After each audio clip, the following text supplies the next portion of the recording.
স্কুলের সব শিক্ষকই বিএলওর দায়িত্ব পেয়েছেন। দিনভর এসআইআর কাজ করে স্কুলে যাওয়ার সময় পাচ্ছেন না শিক্ষকরা। লাটে উঠেছে বংশীহারি, বাগদুয়ার, সান্তাল প্রাথমিক স্কুলের পড়াশোনা।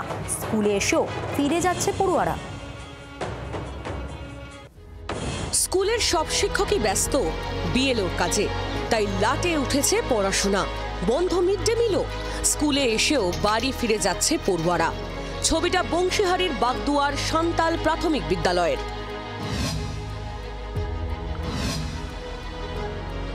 এই স্কুলে মোট 43 জন পড়ুয়া, 3 জন শিক্ষক শিক্ষিকা, কিন্তু প্রত্যেকেই এখন ব্যস্ত হয়ে পড়েছেন ভোটার তালিকায় নিবিড় সংশোধনের কাজে।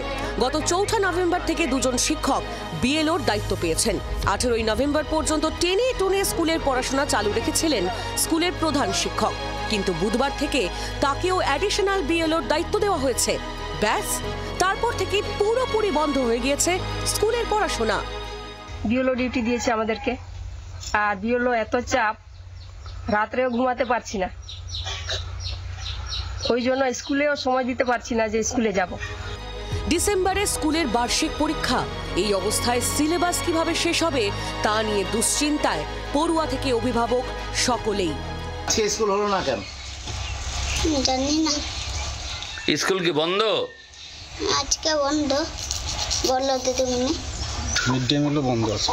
আমরা তো যাচ্ছি যেন পড়াশোনাটা ঠিকঠাক চলুক। এই ছবিটা শুধু বংশীহারি ব্লকের বাগদুয়ার সান্তাল প্রাথমিক বিদ্যালয়ে নয়। এসআইআর আবহে শিক্ষকের অভাবে রাজ্যের একাধিক স্কুলে পঠন পাঠন থমকে গিয়েছে বলে অভিযোগ। কিন্তু এমন পরিস্থিতি কেন? একসঙ্গে সকল শিক্ষককে কেন বিএলওর দায়িত্ব দেওয়া হলো?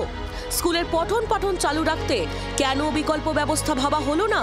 পড়ুয়াদের ভবিষ্যৎ নিয়ে এভাবে বারবার ছিনিমিনি কেন?